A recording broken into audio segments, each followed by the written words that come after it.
మాలినితో పారిజాతం ఫోన్లో మాటలు విని నిజం తెలుసుకుని దక్షిణామూర్తికి క్షమాపణ చెప్పిన సుమిత్ర. అసలు ఇదంతా ఎలా జరిగిందనేది వీడియోని స్కిప్ చేయకుండా చివరి వరకు చూడండి. కార్తీక దీపం అప్కమింగ్ ఎపిసోడ్స్లో ఏం జరగబోతుందో ముందుగా తెలుసుకోవాలి అనుకుంటే కింద కనిపిస్తున్న హై బటన్ మీద క్లిక్ చేసి వీడియోని లైక్ చేసి ఛానల్ని సబ్స్క్రైబ్ చేసుకుని పక్కనే ఉన్న బెల్ సింబల్లో ఆల్ పై క్లిక్ చేయండి. జోష్న నిజస్వరూపం శివన్నారాయణ సుమిత్ర తెలుసుకోవాలని మీరు కూడా కోరుకుంటే కామెంట్లో ఎస్ అని టైప్ చేయండి. ఇంకా మాలిని ఇంటికి వెళ్ళిన తిమ్మిని బమ్మిని చేసి ఇంకా ఇటు జోష్న కానీ అటు పారిజాతం కానీ విషయాన్ని చెప్పరు. చెప్పకుండానే పారిజాతం తన నోటితో గదమాయించేసరికి ఈలోపు దశరథ వచ్చి నీకు అడిగే హక్కు అధికారం ఉంది అంటూ సూరజ్కి సంపూర్ణ హక్కులు ఇచ్చేసినట్టుగా మాట్లాడతాడు. మేమెక్కడికి వెళ్ళాము, మేమెక్కడికి వెళ్ళలేదు, నేను హాస్పిటల్కి వెళ్ళాను, అది తలపోటు వస్తుందని అక్కడికి వెళ్ళింది అంతే, అంతకు మించి ఏమీ జరగలేదు, ఎవరూ దీన్ని అంత పెద్ద రాద్ధాంతం చేయనవసరం లేదు, ఇక మీదట జోష్న ఎక్కడికి వెళ్ళినా చెప్పేసే వెళ్తుంది అంటూ ఇంకా మాట్లాడేసరికి ఇక మీదట ఎక్కడికైనా వెళ్తే మాత్రం ఖచ్చితంగా చెప్పేసే వెళ్ళాలని అందరూ కూడా చెప్తారు. సరే ఇక మీదట నేను బయటికి వెళ్తే చెప్పే వెళ్తాను అని చెప్పి జోష్న కాస్త వెళ్ళిపోతుంది. కార్తీక్ దీప ఇద్దరు బయలుదేరండి అనగానే ఇంకా దశరథ్ అయితే దేపెడతాడు. దేపెట్టి అంటే వాళ్ళ ఇంటి దగ్గర డ్రాప్ చేసి మాట్లాడి వెళ్ళిపోతాడు. శ్రీధర్కి మాత్రం అనుమానం, ఎందుకంటే ఇంటి వరకు వచ్చిన దశరథు దీప జీవితం బాగుపడాలి అంటే జోష్నకు పెళ్లి కావాలి అన్న మాట విని అదే ఆలోచిస్తూ ఉంటాడు. ఇంకా రాత్రికి దీప కార్తీక్ ఇద్దరు గదిలో ఉండగానే నాన్న మాట వినేసుంటాడా అనగానే వినుంటే అడిగేవారు కదా. ఈ ఇద్దరి మాటలు ఎంతవరకు విన్నారో అంతవరకే విన్నారు. నా జీవితం బాగుపడుతుంది అని మా నాన్న అన్నాడు కదా, ఆ మాట వినుంటాడు బావా. ఇప్పుడు ఏం చేయాలి, మా నాన్నకు అనుమానం వచ్చింది అంటే అది పూర్తయ్యేంత వరకు ఒప్పుకోడు, ఏం చేయాలో ఏంటో నాకు అర్థం కావట్లేదు అనగాని మామయ్య గారికి నిజం చెప్పేస్తే బాగుంటుందేమో బావా అని చెప్పనేసరికి ఏం మాట్లాడుతున్నావు దీప అని చెప్పాను. కానీ మామయ్య గారికి ఇప్పుడే హార్ట్ ఆపరేషన్ జరిగింది, చనిపోబోయిన మనిషే బ్రతికి వచ్చాడు. ఇప్పుడు అలాంటి పరిస్థితిలో మామయ్య గారిని ఒక విషయం గురించి తీవ్రంగా ఆలోచించేటట్టు చేయడం అంత మంచి పద్ధతి కాదేమో అని నా మనసు కనిపిస్తుంది బావా అని చెప్పనేసరికి నువ్వు చెప్పింది నిజమే, నాకు అలానే అనిపిస్తుంది, కానీ మా నాన్నకు నిజం తెలిసిన మరుక్షణం ఆగుతాడా, ఆగే మనస్తత్వమేనా అన్న ఉద్దేశమే నాకు అనుమానంగా అనిపిస్తుంది అనేసరికి నువ్వు చెప్పింది కరెక్టే, కానీ ఏం జరుగుతుందో ఏంటో తెలియడం లేదు, నిజం చెప్పాలా వద్దా అనేది రేపు మావయ్యని అడిగి డిసైడ్ చేద్దామనేసరికి ఎక్కువ మావయ్య గారిని ఆలోచింప చేయడం, అదే ఆలోచనతో ఉండడం అంత మంచిది కాదు అని అనిపిస్తుంది. రేపు ఒక్కసారి నాన్నతో మాట్లాడి నిజం చెప్పేస్తేనే బెటరు, మాట తీసుకుంటే తర్వాత ఎలాంటి ఇబ్బంది ఉండదు అని చెప్పి ఇంకా దీప కాస్త చెప్తుంది. మరుసటి రోజు ఉదయాన్నే దశరథు కార్తీక్ ఎప్పుడెప్పుడు వస్తాడా, తన కూతుర్ని ఎప్పుడెప్పుడు చూద్దామా అని ఎదురు చూస్తూ ఉంటాడు. ఎదురు చూస్తూ ఉండేసరికి దీప కార్తీక్ ఇద్దరు రాని వస్తారు. మామయ్య నేను మీతో మాట్లాడాలి అనేసరికి చెప్పు కార్తీక్ అనగానే అమ్మ దీప నువ్వు లోపలికెళ్ళు, అసలే వట్టి మనిషివి కాదు, ఎక్కువసేపు నిలబడి ఉండకు అని చెప్పాను. కానీ సరేనని ఇంకా ఇద్దరు పక్కకి వెళ్ళేసరికి ఏంట్రా అనగానే నువ్వు నిన్న వచ్చి మాట్లాడి వెళ్ళిన సంగతి నాన్న చూశాడు అనగానే బావ అమెరికా నుంచి వచ్చేసాడా అనగానే వచ్చేసారు, అది చూశారు, చూసి నువ్వు దీప జీవితం బాగుపడాలి అంటే జోష్నకు పెళ్లి చేసి పంపాలి అని నువ్వు అన్న మాట మా నాన్న చెవిన పడింది, ఆలోచనలో నన్ను అడిగాడు, నేనేం చెప్పలేదు, కానీ దీప ఒక మాట అంటుంది నా మామయ్య అని చెప్పనేసరికి ఏంటి కార్తీక్ ఏంటా మాట, ఏంటంటే ఇప్పుడే మామయ్య గారు ఆపరేషన్ అయ్యి వచ్చారు ఇంటికి, ఈ టైంలో మామయ్య గారిని ఎక్కువ ఆలోచింప చేయకూడదు, అలా మామయ్య గారు ఆలోచిస్తే తన మైండ్కి తన ఆరోగ్యానికి తేడా వస్తుందేమోనని భయపడుతున్నది అని చెప్పనేసరికి మరి ఇప్పుడు ఏం చేద్దామంటావు, బావకు కూడా నిజం చెప్పేద్దామా అని చెప్పాను. కానీ నిజం చెప్పేసి మాట తీసుకుందాము మామయ్య అని చెప్పాను. కానీ సరే అయితేని బావకు ఫోన్ చేసి రమ్మని చెప్పనా అని చెప్పనేసరికి రమ్మని చెప్పు అనేది కానీ వెంటనే కార్తీక్ ఫోన్ చేస్తాడు శ్రీధర్కి. ఫోన్ చేసేసరికి ఏ ఏంట్రా అని చెప్పాను కానీ నేను నీతో మాట్లాడాలి, బయటకు వస్తే మాట్లాడుకుందాం అనగానే సరే వస్తున్నాను అని చెప్పి ఎక్కడికి రావాలనగానే మీకు లొకేషన్ పంపించాను, ఆ లొకేషన్కి వచ్చేసేయండి అని ఒక పార్క్ లొకేషన్ అయితే పెడతాడు. అక్కడ ఆల్రెడీ దశరథు ఇటు కార్తీక్ ఇద్దరు కూడా అక్కడే ఉంటారు. పార్క్ లొకేషన్ పెట్టేసరికి ఇదేంట్రా ఇక్కడికి పెట్టావు అనగానే బావా ఎప్పుడొచ్చావు అనేసరికి నేను ఎప్పుడొస్తే ఏముందిలే, ఇంటి వరకు వచ్చినా ఇంట్లోపలికి వచ్చి చెల్లెల్ని చూసుకోవాలని మాత్రం అనిపించలేదు. మేనల్లుడిని కూతురు లాంటి దీపను ఇద్దరిని ఇంటి వరకు దిగబెట్టి వెళ్ళావు కానీ ఇంట్లోకి వచ్చి చెల్లి ఆరోగ్యం ఎలా ఉంది ఏంటి అని అడిగావా అని చెప్పనేసరికి ఏదో హడావిడిలో వచ్చేసానులే బావా, ఇప్పుడు ఏంటి అని చెప్పాను కానీ నాకు తెలియకుండా చాలా విషయాలే జరుగుతున్నాయి కదా బావా, నా దాకా రాణిస్తారా ఏంటి, అసలు నన్ను మనిషిలా లెక్కేస్తున్నారా ఏంటి, నన్ను ఒక తప్పుడు మనిషిలా లెక్కేస్తున్నారు కదా అని చెప్పి ఇంకా శ్రీధరు మనసుకు బాధ కలిగేటట్టుగా మాట్లాడతాడు.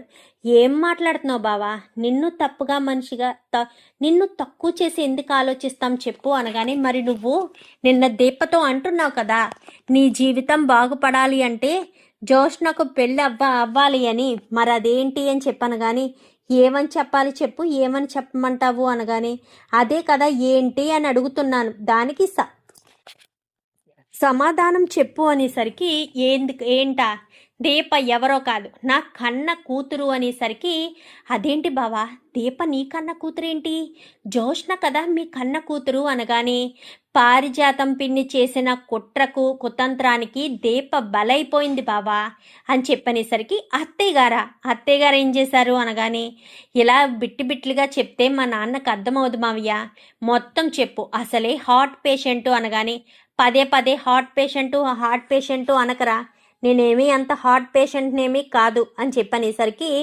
సరే మీరు హార్ట్ పేషెంట్ కాదు, సరే నేను ఒప్పుకుంటాను, సరేనా చెప్పు మామయ్య అని చెప్పాను కానీ మొత్తం అంతా కూడా చెప్తాడు.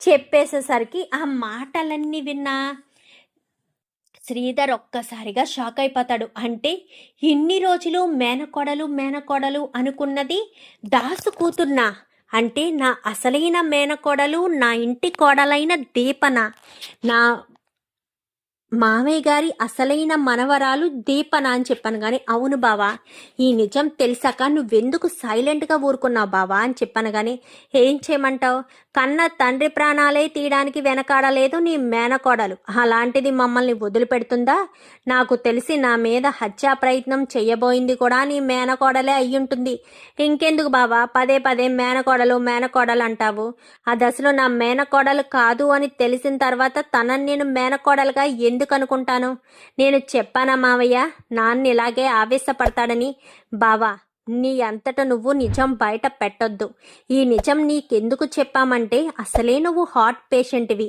ఇప్పుడు పదే వీళ్ళేం మాట్లాడుకున్నారు అని ఆలోచించావనుకో అది నీ గుండె మీద స్ట్రెస్ పడుతుంది, సో అలా పడకూడదు అన్న ఒకే ఒక్క కారణం చేత నీకు నిజం చెప్తున్నాము, నువ్వు మళ్ళీ ఇదే విషయం గురించి ఆలోచించొద్దు, ఈ విషయం ఎవరికి చెప్పొద్దు, చివరికి మా చెల్లికి కూడా చెప్పొద్దు, మా చెల్లికి చెప్పిన క్షణం కూడా ఆలోచించకుండా పారిజాతం పిన్ని చెంప పగలగొట్టి జోష్నని పారిజాతం పిన్నిని బయటకు గెంటేస్తుంది, మా చెల్లి ఆవేశం గురించి నీకు బాగా తెలుసు కదా అనగానే ఎందుకు తెలీదు భరిస్తున్నాను కదా అని చెప్పి శ్రీధర్ అంటాడు.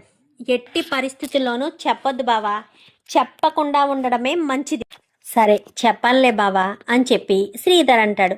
సరే మాస్టారు జాగ్రత్తగా ఉండండి అని చెప్పి అక్కడి నుంచి కాస్త శ్రీధర్ని ఇంటికి పంపించేస్తారు. పంపించేసిన తర్వాత ఇంకా జోష్న ఇక్కడికి వచ్చింది కదా, జోష్న గురించి మాలిని ఆలోచిస్తూ ఉంటుంది. జోష్నని ఎలా అయినా నా గ్రిప్పులో పెట్టుకోవాలి, అక్కడ శివనారాయణకు సుమిత్రకు బలం లేకుండా పోవాలి అని చెప్పి మాలిని కాస్త పారిజాతానికి ఫోన్ చేస్తుంది. ఫోన్ చేసేసరికి పారిజాతం ఫోన్ లిఫ్ట్ చేయదు, చూసుకోదు ఫోను, తను ఫోను బెడ్రూమ్లో వదిలేసి తన కిందెక్కడో ఉంటుంది. కిందెక్కడో ఉండేసరికి తర్వాత పారిజాతం సుమిత్ర గదిలోకి వచ్చి సుమిత్ర అని చెప్పాను. కానీ చెప్పండి అత్తయ్య అనేసరికి, కాదు జోష్న పెళ్లి విషయం కార్తీక్ అప్పగించి తప్పు చేశారేమో, మీరే ఏదైనా మంచి సంబంధం చూసి పెళ్లి చేస్తే బాగుంటుందేమో కదా సుమిత్ర అని చెప్పి ఇంకా పారిజాతం తన మనవరాలు గురించి ఆలోచిస్తూ ఉండేసరికి, అవును మీరు చెప్పింది కరెక్టే, ఒక్కసారి మామయ్య గారితోటి ఆయనతోటి మాట్లాడిన తర్వాత నేను నిర్ణయం తీసుకుంటాను అత్తయ్య. జోష్న గురించి ఆలోచించాలి, జోష్నకు కూడా వయసు అయిపోతుంది. దీపా జోష్న ఒకీడు వాళ్ళే కదా. దీపక్ అప్పుడే మొదటి కాన్పు అయిపోయింది, రెండోసారి కడుపుతో ఉంది.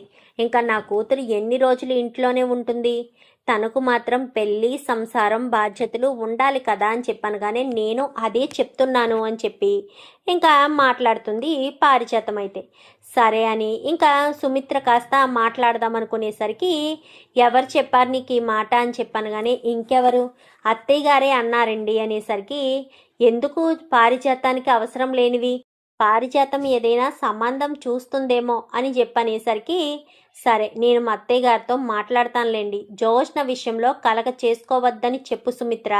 ఎందుకు పదే పదే జోష్న విషయంలో కలగ చేసుకుంటుంది, జోష్నకు ఫోన్ కూడా చెయ్యొద్దని చెప్పు. ఈ మధ్య జోష్నకు బాగా మాటలు ఎక్కువ అవుతున్నాయి అని ఇంకా శివన్నారాయణ అనేసరికి, నేను చెప్తానులేండి అని చెప్పి అంటుంది. అనేసరికి ఇంకా గదిలో ఉంటుంది కదా, బయటికి పిలిచి మరీ ఎందుకులే చెప్పడం, అసలే ఈ మధ్య ఒంట్లో బాగుండట్లేదు అని అత్తయ్య గారు అంటున్నారు కదా, గదిలోకి వెళ్ళే మాట్లాడదాము అన్న ఉద్దేశంతో గది దగ్గరికి వెళ్తూ ఉంటుంది. ఈలోపు సుమిత్రకు మాలిని ఆలోచిస్తుంది కదా జోష్న గురించి. ఆ ఆలోచనలో పారిజాతానికి ఫోన్ చేస్తుంది. ఏంటి పారిజాతం ఏం చేస్తున్నావు అని చెప్పాను. కానీ నేనేం చేయడం ఏంటి, మీరు నాకు ఫోన్ చేశారేంటి, ఏదైనా ఇంపార్టెంట్ విషయమా అని చెప్పాను. కానీ ఇలా మెళ్ళ దగ్గర పెట్టుకుని మాట్లాడుతుండగానే చౌదరి పెట్టుకోవడంతో మెల్ల నొప్పిగా అనిపించి తెచ్చి, ఇప్పుడు ఎవరు నా దగ్గరికి వస్తారులే అని చెప్పి ఫోను స్పీకర్లో పెట్టి ఆ టేబుల్ దగ్గర పెట్టి కూర్చుని మాట్లాడుతూ ఉంటుంది. ఏంటి జోష్న, నువ్వు మా ఇంటికి వచ్చారన్న విషయం అక్కడ ఏమన్నా తెలిసిందా ఏంటి అనగానే, అదేమీ తెలియలేదు, ఏదో మేనేజ్ చేశాంలే, జోష్న నేను కలిసి వచ్చామని చెప్పకుండా విడివిడిగా వచ్చామని చెప్పాము. ఇక్కడ సూరజ్ అని ఒకడున్నాడు కదా, వాడు మమ్మల్ని బ్రతకనివ్వడు, అలాగే వాడికి తగ్గట్టు కార్తిక్ గాడు, ఇద్దరికిద్దరు కోడిగుడ్డు మీద ఈకలు లాగే రకాలు, ఎక్కడికి వెళ్ళాం ఏంటి అన్ని గుచ్చుకొచ్చి అడుగుతూ ఉంటారు అని చెప్పి మాట్లాడేసరికి, సర్లే అదంతా కాదు, ఇప్పుడు నాకు ఒక సహాయం చెయ్యాలి అనగానే, ఎప్పుడూ నువ్వు చెప్తే నేను చేస్తూ ఉండడమే కదా, మొదటి నుంచి నువ్వు చెప్పినవన్నీ నేను చేసుకుంటూ వచ్చాను కదా అని చెప్పనేసరికి, చేసుకుంటూ వచ్చావలే పారిజాతం, అలా చెయ్యబట్టే కదా మనిద్దరం కలిసి ఎన్నో చేశాము, ఇంకొన్ని కూడా చెయ్యాల్సిన పరిస్థితి ఉంటుంది అనగానే, ఎప్పటికీ ఆ విషయం మాత్రం బయట పడకూడదు అని చెప్పి మాట్లాడేసరికి, ఆ విషయం ఎప్పటికీ పడదు సరేనా, నువ్వు దాని గురించి ఆలోచించొద్దు. మా అత్తయ్య గారి ప్రాణాలు పోవడానికి కారణం నువ్వు నేను అన్న విషయం ఎప్పటికీ తెలీదు.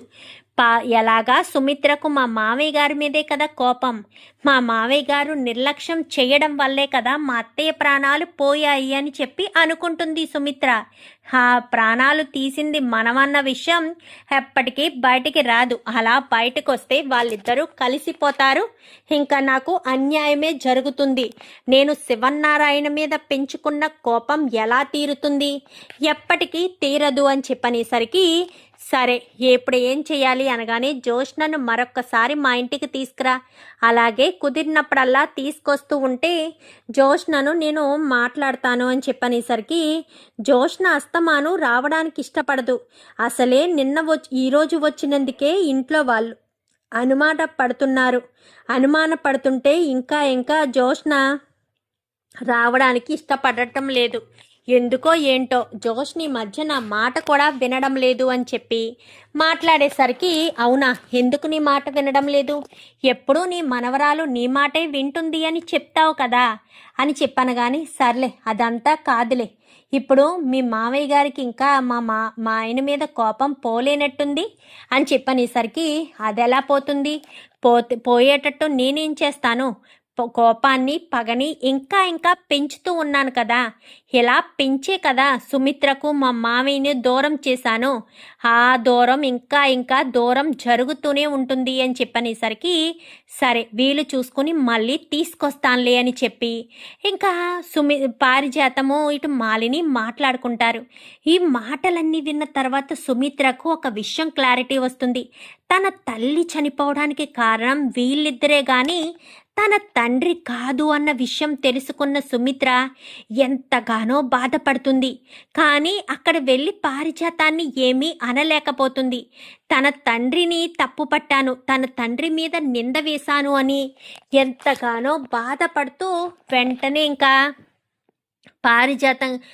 సుమిత్ర కాస్త బయటకు వచ్చి కార్తీక్ అని పిలిచేసరికి ఏంటత్తా అనగానే కార్ అనేసరికి ఎక్కడికత్తా అని చెప్పనేసరికి ముందు కారు తీరా అని చెప్పనగానే సరేనని కారు తీస్తాడు. తీసేసరికి కారు ఎక్కి కూర్చున్న తత్త మాలిని ఇంటికి పోని అనేసరికి అత్త అక్కడికి ఎందుకు, ఇప్పుడు మనకు గనక అక్కడికి వెళ్తే తాత కోప్పడతాడు అనగానే ముందు పోనివ్వు, ఏం చేయాలో నేను చేస్తాను అని చెప్పి ఇంకా సుమిత్ర అంటుంది. సుమిత్ర అనేసరికి ఏమైందత్తా, ఎందుకు బాధపడుతున్నావు, ఏం జరిగింది అనగానే ఇన్ని రోజులు మా నాన్న మా అమ్మ ప్రాణాలు తీశాడు అన్న ఉద్దేశంతో నేను ఇన్ని రోజులు ఎంతగానో మా నాన్నని ద్వేషించాను. ఇప్పుడు నాకు అసలు విషయం తెలిసింది. మా అమ్మ ప్రాణాలు పోవడానికి కారణం మా నాన్న కాదని పారిజాతం అత్తయ్య గారు అలాగే మాలిని అన్న విషయం తెలిసింది అనేసరికి ఒక్కసారిగా షాక్ అయిపోతాడు కార్తీక్. ఏమంటున్నావు, ఏం మాట్లాడుతున్నావు అని చెప్పనగానే అవును నిజమే అని చెప్పనేసరికి అవునా, అదెలా అవుతుంది, అది ఎందుకు అవుతుంది అని చెప్పనేసరికి ఎందుకు అవడం ఏంటి, మా నాన్న బిజినెస్లు తిరిగే రోజుల్లోనే వీళ్ళిద్దరూ చేతులు కలిపి మా అమ్మ ప్రాణాలు తీశారు. కానీ నేను వెళ్ళేసరికి నిర్లక్ష్యం వల్లే ప్రాణాలు పోయాయి అన్న విషయం చెప్పారు. మా అమ్మకు ఊపిరాడక ప్రాణాలు తీసిన విషయం తెలిసాక పారు అత్తయ్య గారి మీద చాలా కోపం వచ్చింది. కానీ ఆవిడ్ని ఇలా కాదు, దెబ్బ కొట్టాల్సిన సమయంలోనే దెబ్బ కొట్టాలి అని నేను సైలెంట్గా మా నాన్న దగ్గరికి వెళ్తున్నాను అని చెప్పనేసరికి ఇంకా ఇంటికి వెళ్ళడంతో నాన్న అంటూ పిలుస్తుంది గుమ్మాలోనే. దక్షిణామూర్తి ఎక్కడో గదిలో ఉంటాడు. గదిలో ఉన్న దక్షిణామూర్తికి ఇంకా చెవులకి నాన్న అన్న పిలుపు వినబడడంతో పరుగున కిందకి వచ్చేస్తాడు. తన వయసును కూడా చూసుకోడు. నాన్న అనుకుంటూ గబగబా వెళ్ళి దక్షిణామూర్తిని హత్తుకుంటుంది సుమిత్ర. అమ్మ సుమిత్ర, నువ్వు ఈ పిలుపు పిలిచి ఎన్ని రోజులైందో, రోజులు కాదు సంవత్సరాలైంది. ఈ నాన్న మీద కోపం పోయిందమ్మా సుమిత్ర అని చెప్పనేసరికి అదేమీ లేదు నాన్న అని చెప్పనగానే తప్పెవరు చేశారో పాపం ఎవరు చేశారో అన్నీ తెలిసాయి నాన్న. నిజం నిలకడ మీద బయట పడుతుంది అని నువ్వు ఎప్పుడూ అంటుండేవాడివి కదా, ఆ నిజమే బయట పడింది నాన్న. అందుకే నేను నిన్ను క్షమాపణ అడుగుదామని వచ్చాను. ఇన్ని రోజులు నిన్ను ఎంతగానో బాధ పెట్టాను, ఎంతగానో వేదన చెందేటట్టు చేశాను అంటూ మాట్లాడేసరికి నువ్వు నాకు క్షమాపణ చెప్పడం ఏంటినమ్మా అని చెప్పనేసరికి లేదు నాన్న, నీకు క్షమాపణ చెప్పాల్సిందే అంటూ ఇంకా చేతులు జోడించి క్షమాపణ చెప్తుంది సుమిత్ర. అయితే చెప్పేసేసరికి ఇప్పుడేం నిజం తెలుసుకున్నావమ్మా అనగానే నిజమైతే తెలుసుకున్నాను నాన్న. అమ్మ ప్రాణాలు పోవడానికి కారణం ఎవరి వల్ల ప్రాణాలు పోయాయో, నీ నిర్లక్ష్యం వల్ల ప్రాణాలు పోయాయి అని నమ్మిన నాకు నీ నిర్లక్ష్యం వల్ల కాదు, వేరే వాళ్ళ వల్ల ప్రాణాలు పోయాయి అన్న విషయం తెలిసింది నాన్న అంటూ చెప్పేసేసరికి ఇంకా నమ్మశక్యంగా అనిపించదు. నిజంగా వేరే వాళ్ళ వల్లే ప్రాణాలు పోయాయా అనగానే అవును, వేరే వాళ్ళ వల్లే ప్రాణాలు పోయాయి అంటూ చెప్పేసేసరికి వాళ్ళు ఎవరు, నీకేమి నిజం తెలిసింది అనగానే నాకు తెలిసిందిలే నాన్న, ఇప్పుడు ఆ విషయం వదిలేసే, నన్ను క్షమించు నాన్న అంటూ ఇంకా గుండెల మీద పడేసరికి ఇంకా నువ్వు బాధపడొద్దమ్మా, నాకన్నీ మంచి రోజులే వచ్చాయి. నువ్వు నన్ను క్షమించకుండానే నా ప్రాణాలు పోతాయేమోనని నేను ఎంతగానో తల్లడిల్లాను. నువ్వు నన్ను క్షమించావు, అంతకు మించిన సంతోషం నాకు మరొకటి లేదు. ఈ సంతోషం ముందు నాకు అన్నీ చిన్నవిగానే ఉంటాయి అని తెగ సంబరపడిపోతూ ఉంటాడు దక్షిణామూర్తి అయితే ఇంకా అత్త వెళ్దామా అని చెప్పాను కానీ సరే సరే వెళ్ళొస్తాను నాన్న అని చెప్పాను కానీ అప్పుడప్పుడు వస్తూ ఉండమ్మా అని చెప్పనేసరికి తప్పకుండా నాన్న ఖచ్చితంగా వస్తాను అని చెప్పి సుమిత్ర కాస్త బయలుదేరబోయేసరికి ఒక్క నిమిషమమ్మ సుమిత్ర అంటూ గబగబా గదిలోకి వెళ్ళి సుమిత్ర కోసం కొన్న చీరను తీసుకొచ్చి ఇదిగో అమ్మ నువ్వు ఎప్పుడైనా నన్ను క్షమించి నా ఇంటికి వస్తే నీకు ఇద్దాము అన్న ఉద్దేశంతో చీర కొని అక్కడ పెట్టాను అని చెప్పి చీర కొని తెచ్చాను అనేసరికి ఆ చీర కాస్త తీసుకొని బయలుదేరి సంతోషంగా వస్తుంది. సంతోషంగా వచ్చేసరికి ఇంకా ఇంటికి వచ్చేస్తారు. ఇంటికి రావడంతో అమ్మ సుమిత్ర ఎక్కడికి వెళ్ళావమ్మా అంటూ శివనారాయణ అడుగుతాడు. మా నాన్నని చూడడానికి వెళ్ళాను మావయ్య అని చెప్పనేసరికి ఏంటి దక్షిణామూర్తిని కలవడానికి వెళ్ళావా?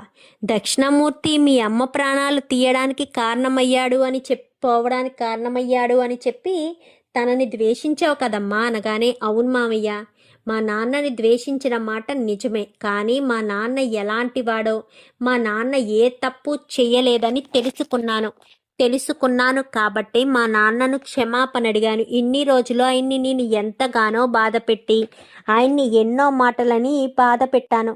అందుకే బాధ పెట్టాను కాబట్టి క్షమాపణ అడిగాను మావయ్య అని చెప్పనేసరికి అవునా, అయితే మీ నాన్న చాలా సంతోషంగా ఉండుంటాడే అనగానే అవునా మావయ్య, కూతురు అసహించుకుంటే ఆ తండ్రి ఎంత బాధపడతాడో అదే కూతురు ఆ తండ్రిని ఇష్టపడి తండ్రి కోసం ఆరాటపడితే ఎంత సంతోషపడతాడో కూడా తెలుస్తుంది కదా అని చెప్పాను. కానీ అవునమ్మా నువ్వు చెప్పింది 100% నిజమని చెప్పి శివనారాయణ కాస్త అంటాడు. అవునా సుమిత్ర అని చెప్పాను. కానీ అవునండి అని చెప్పాను అనేసరికి నాకు ఈరోజు చాలా సంతోషంగా ఉంది.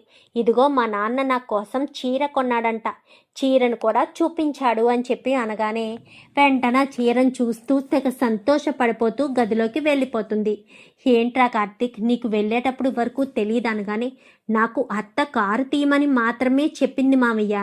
ఎమోషనల్ అయ్యేసరికి నేను అడగాలని అనుకోలేదు. కొంచెం దూరం వెళ్ళాక ఎటు వెళ్ళాలత్తా అంటే మాలిని ఇంటికి పోనివ్వనేసింది. ఏం చేయాలో అర్థం కాలేదు. మా తాత తిడతాడు కదా అంటే ముందు నువ్వు పోనివ్వి, మా మామయ్య గారికి ఏం చెప్పాలో నాకు తెలుసు అంటూ మాట్లాడింది. ఇంకేం చేయాలి, నేను ఏం చేయలేను అనగానే నా కోడలు ఏదో తెలుసుకునే వెళ్ళిందిరా, లేదంటే వెళ్ళదు. నా కోడలికి ఏదో నిజం తెలిసింది అనగానే ఆ నిజమేంటో నాకు కూడా తెలిసిందిలే తాత. ఈ పారిజాతం ఇంతకు ఇంత ఇలాంటి పరిస్థితికి దిగజారిపోతుందని కలలో కూడా అనుకోలేదు. ఈవిడ ఎంత దారుణమైన మనిషి అని తెలుసుకోలేకపోయాను అంటూ ఇంకా కార్తీక్ మనసులో అనుకుంటాడు. ఏంట్రా అని చెప్పనేసరికి ఏమీ లేదు తాత అని చెప్పి ఇంకా అక్కడి నుంచి కాస్త కార్తీక్ బయటకు వచ్చేస్తాడు. దీప ఆఫీసులో ఉండగా కార్తీక్కి ఫోన్ చేస్తుంది. బావ ఎక్కడా అని చెప్పనేసరికి నేను ఆఫీస్లో వస్తున్నాను దీప అని చెప్పాను. కానీ సరే రా బావా, ఇక్కడ నువ్వు ఉంటే నాకు కొంచెం ప్రశాంతంగా ఉంటుంది అని చెప్పనేసరికి సరే అని ఇంకా ఇద్దరు కూడా ఆఫీస్ దగ్గరికి వెళ్ళిన తర్వాత ఏమైంది అనగాని ఇద్దరు కూడా ఎందుకో తెగ గొడవ పడుతూ ఉన్నారు బావా. వచ్చినప్పటి నుంచి గొడవ పడుతూనే ఉన్నారు.